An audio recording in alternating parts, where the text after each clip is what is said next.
You know that strange feeling when you buy something, and for a few minutes, everything feels lighter? Maybe the package has not even arrived yet. Maybe you just clicked place order. Maybe you are walking out of the store with a bag in your hand.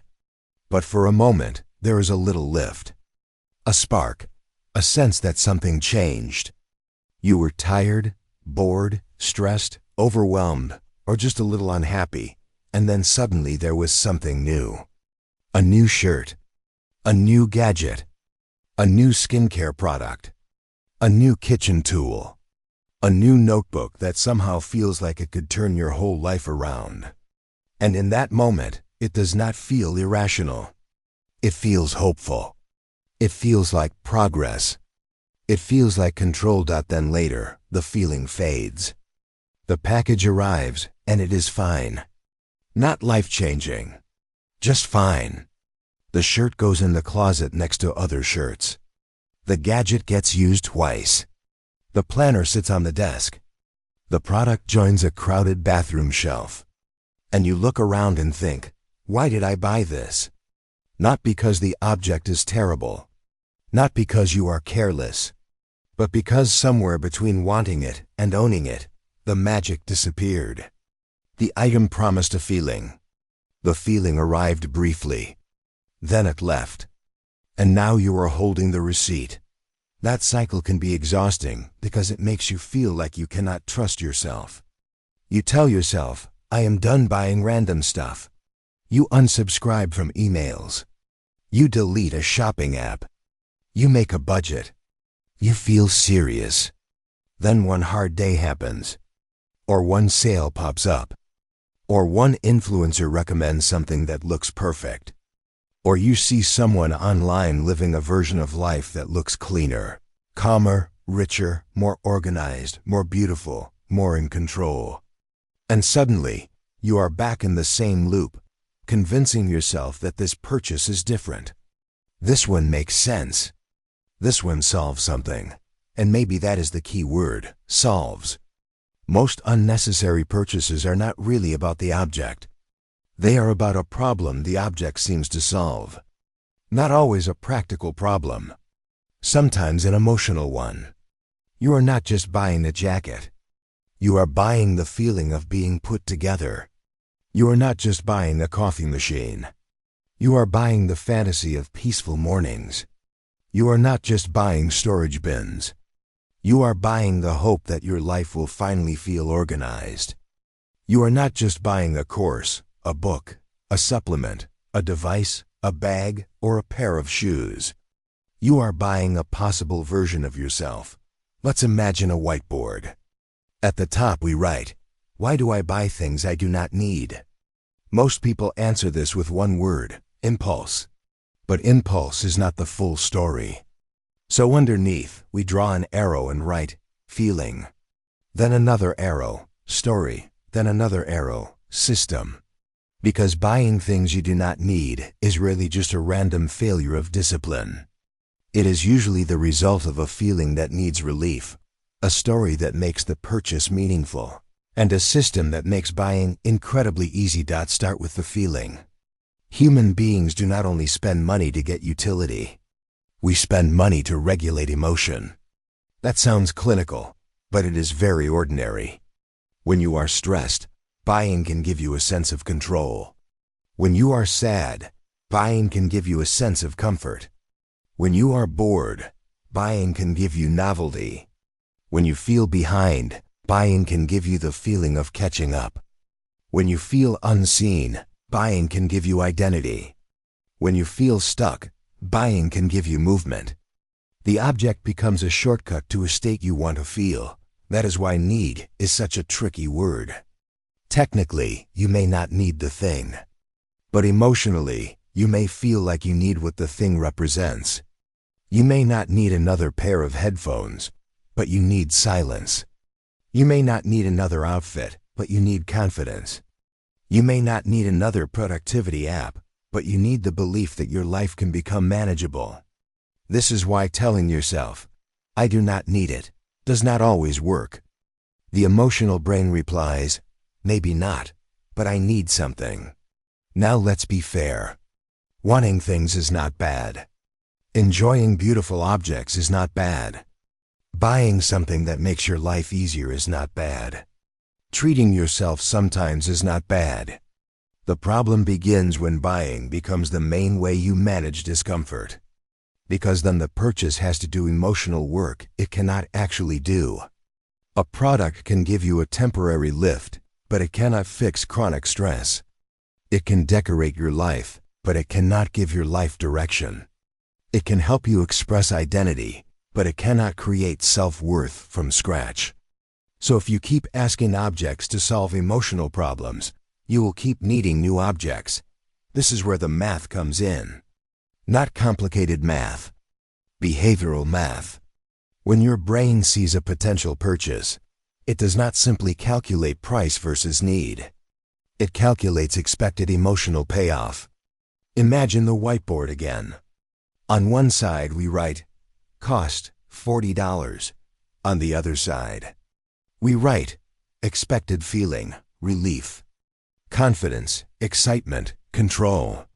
In the moment, the emotional payoff may feel bigger than the financial cost. So the purchase seems reasonable.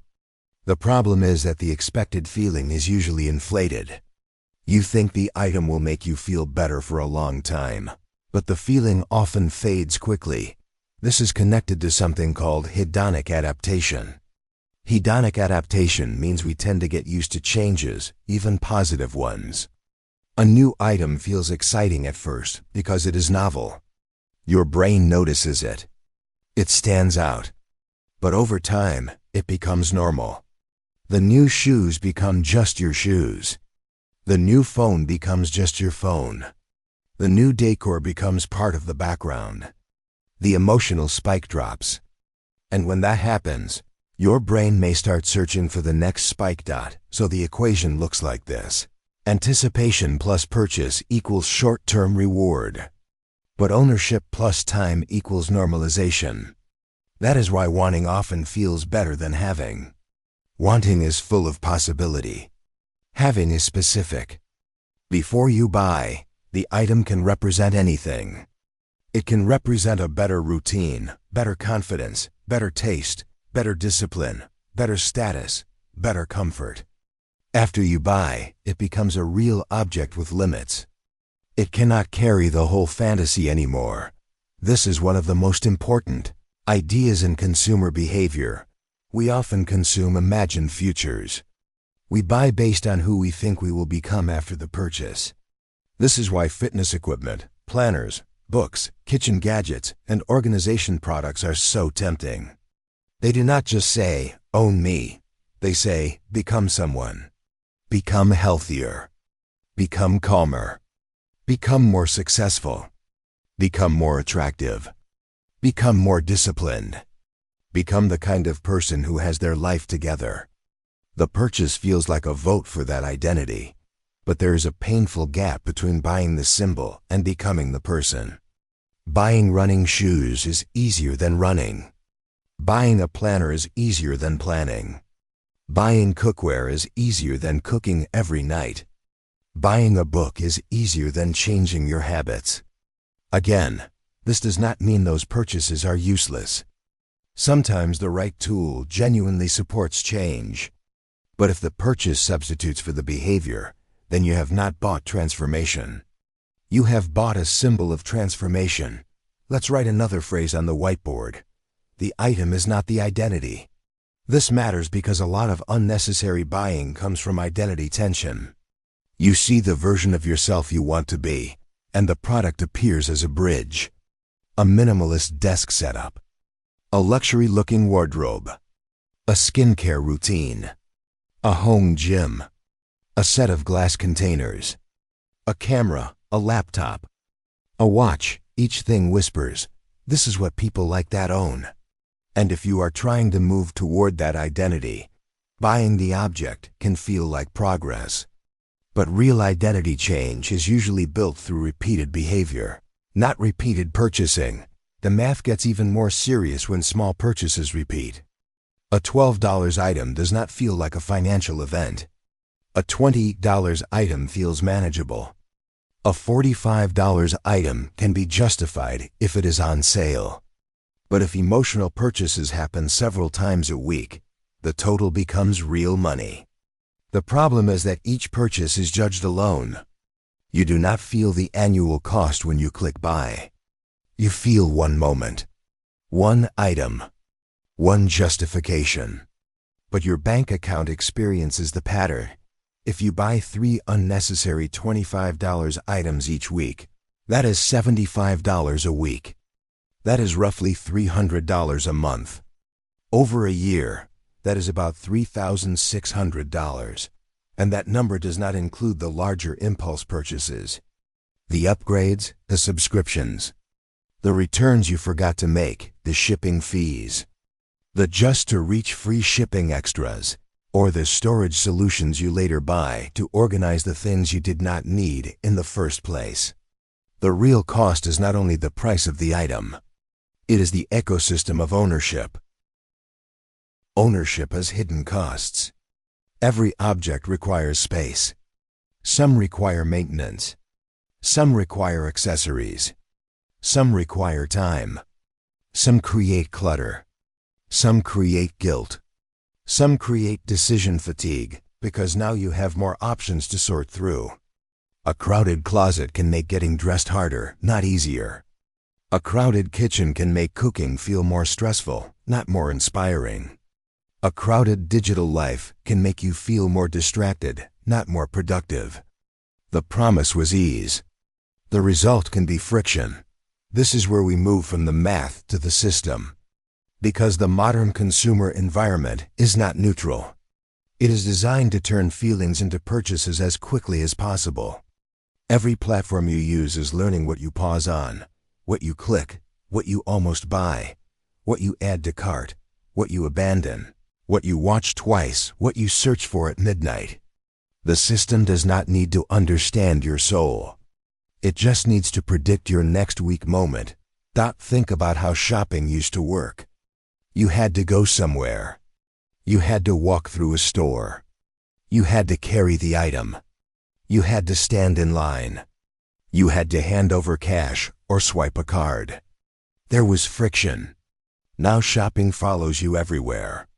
It is in your pocket, in your inbox, in your feed, in your search results, in your videos, in your favorite creators' recommendations.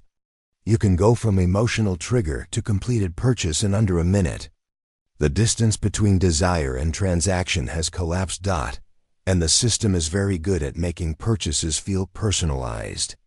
An ad appears for exactly the kind of thing you were thinking about.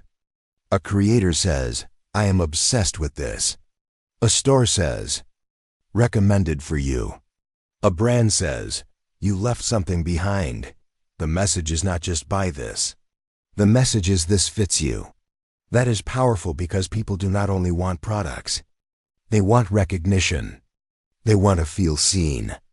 Personalized shopping turns consumption into a mirror. Social media adds another layer because it constantly exposes you to curated lifestyles. You are not just seeing products. You are seeing products inside stories. A clean apartment. A morning routine. A confident outfit.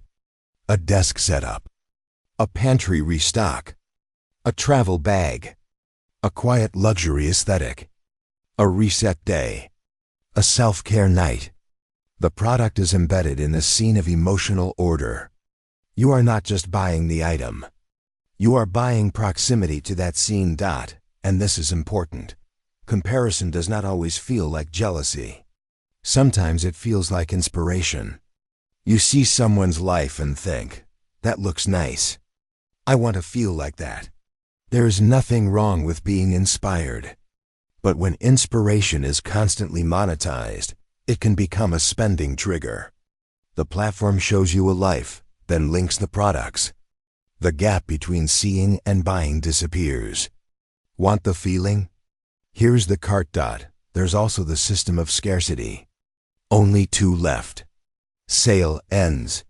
Tonight. Limited edition. Back in stock, trending now. Everyone is buying this. These phrases create urgency because they shift your mind from evaluation to protection. You stop asking, "Do I need this?" and start asking, "Will I lose the chance?" This is loss aversion. We tend to feel the pain of losing an opportunity more strongly than we feel the calm benefit of keeping our money.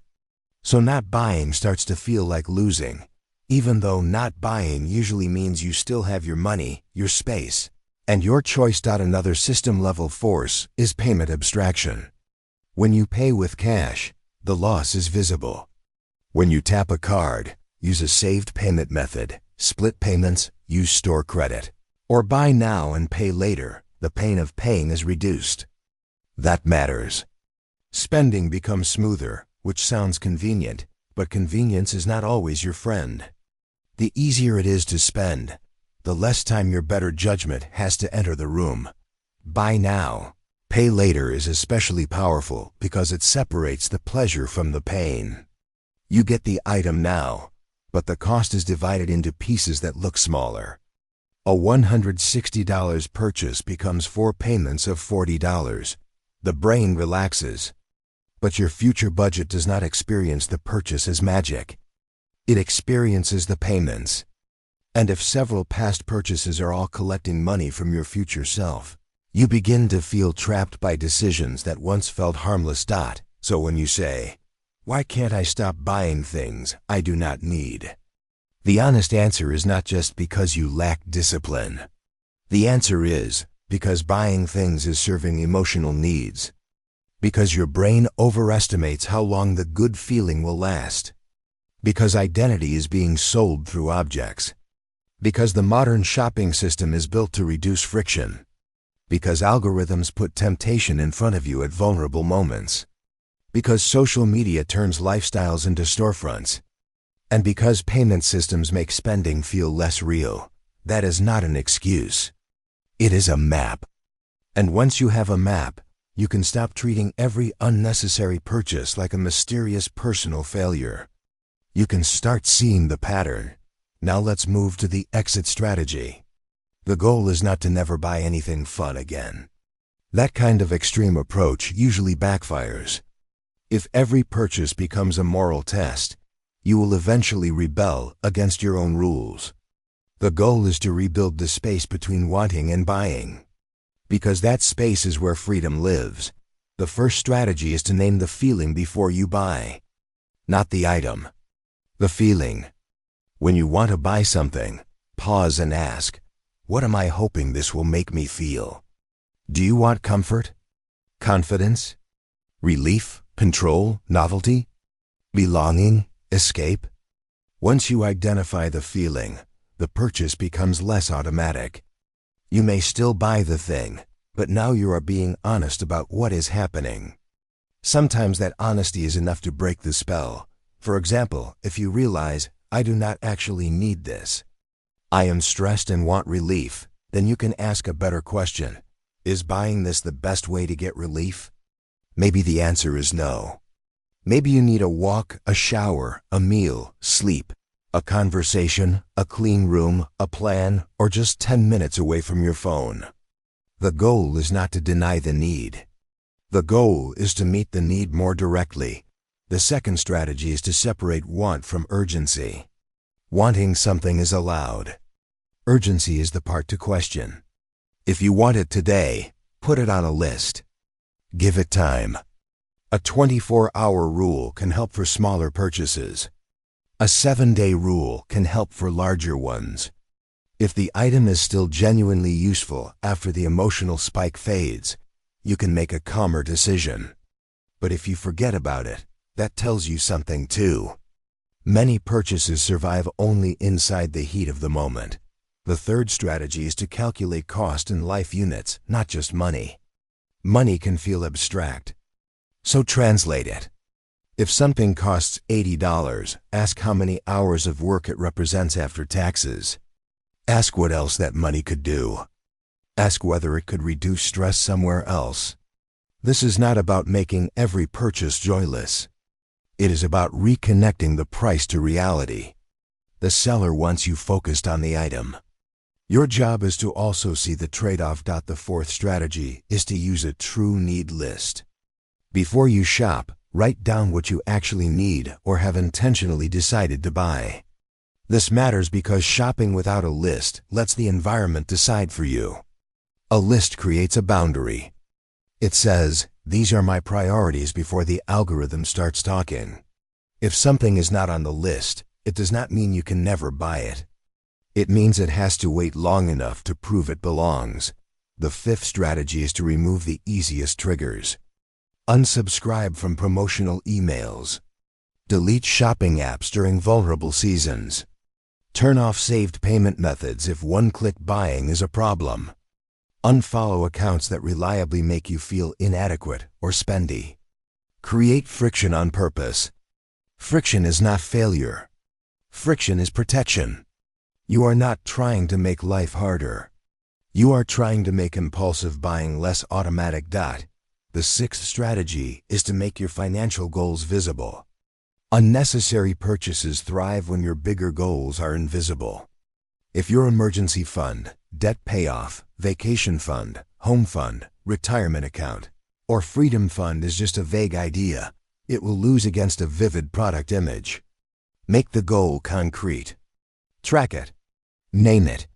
Put it somewhere you can see it. Emergency fund is responsible, but 3 months of breathing room may be more emotionally powerful. Debt payoff is good, but no more minimum payment stress may hit harder. Give your goals emotional weight. The seventh strategy is to create guilt-free spending money. This may sound backwards, but it is important. If your budget has no room for pleasure, pleasure will eventually sneak in through impulse. A small planned amount for fun can reduce the feeling of deprivation. The difference is that planned spending is chosen in daylight. Impulse spending often happens in emotional weather. When you give yourself permission within boundaries, you reduce the need to rebel. The eighth strategy is to audit the after feeling. Most people pay attention to the wanting feeling before purchase, but not the owning feeling after purchase. Start tracking what happens after. Did the item actually improve your life? Did you use it? Did it solve the problem? Did it create clutter? Did you feel regret? Did the excitement disappear quickly? This is not to punish yourself. It is to train your prediction system. Over time, you become better at recognizing which purchases genuinely add value, and which ones only look good in the wanting stage. The ninth strategy is to practice identity without consumption. If you want to be healthier, what is one behavior that proves it without buying anything? If you want to be organized, what can you organize with what you already own? If you want to be stylish, can you create outfits from your existing closet? If you want to be creative, can you make something with the tools you already have? This is powerful because it separates becoming from buying. You teach yourself that you can move toward an identity through action, not just acquisition. And finally, the 10th strategy is self-compassion. This may sound soft, but it is practical. Shame keeps the cycle alive. When you shame yourself after buying something unnecessary, you create emotional pain. Then, because buying is one of your ways of regulating emotional pain, you may eventually buy again to feel better. Shame becomes fuel. Self-compassion interrupts that loop. It says, I made a purchase that did not serve me. What was I feeling? What was the trigger? What system can I change? That is how learning happens. Let's bring this back to the whiteboard. At the beginning, we wrote, why do I buy things I do not need? Now underneath, we write a better question. What need am I trying to meet through buying? That question changes everything. Because once you know the real need, you have options. If the need is rest, buying may not be the answer. If the need is confidence, maybe the answer is practice, care, movement, or connection. If the need is control, maybe the answer is a plan. If the need is novelty, maybe the answer is a new experience, not a new object. If the need is comfort, maybe the answer is support. Not another package. The truth is, most people are not addicted to objects themselves. They are attached to the moment before the object arrives. The anticipation. The possibility. The tiny story that says, when this gets here, things will feel different. And sometimes things do feel different for a little while. But if the deeper issue remains, the cycle restarts. So no, you are not broken because you buy things you do not need. You are human. You live in a world that sells emotional solutions through physical products. You have a brain that loves novelty, relief, identity, and reward. You are surrounded by systems designed to shorten the distance between desire and payment. Of course it is hard, but hard does not mean hopeless. Every time you pause, you weaken the automatic loop. Every time you name the feeling, you see the real need. Every time you wait, you let urgency cool down. Every time you choose a goal over a trigger, you build trust with yourself. Every time you use what you already have, you remind yourself that your life is not waiting inside the next purchase. The next time you feel that pull to buy something you do not need, do not immediately attack yourself. Get curious.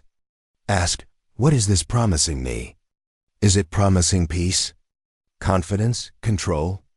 A better version of myself? Then ask, can this object really deliver that, or is there a more honest way to meet this need? That question is the space where the spell breaks, because the goal is not to own nothing. The goal is to stop being owned by wanting. The goal is not to reject every product. The goal is to buy from clarity instead of emotional pressure. The goal is not to become perfectly rational. The goal is to become harder to manipulate and kinder to yourself. When you notice the pattern, you may still buy things you do not strictly need. That is part of being human. But over time, you can buy fewer things out of anxiety, fewer things out of boredom, fewer things out of comparison, fewer things out of fantasy, and fewer things because a system caught you at the right weak moment. You can start buying things that actually fit your life, not the imaginary life being sold to you. And that is the real exit. Not deprivation. Not shame. Not pretending you have no desires. The exit is awareness plus structure. Awareness to understand what is happening inside you. Structure to protect you when awareness is not enough. A list, a pause, a budget, a waiting period. Fewer triggers. More visible goals. More honest emotional care. Less one-click access to your future regret. The world will keep offering you new things. That will not stop. There will always be a better version, a limited drop, a new aesthetic, a flash sale, a creator recommendation, a product that seems to understand exactly who you want to become. But you do not have to answer every invitation. You can let some desires pass through you without turning them into packages. You can admire something without owning it. You can want something without buying it. You can feel uncomfortable without immediately spending to escape the discomfort. And slowly, you rebuild trust.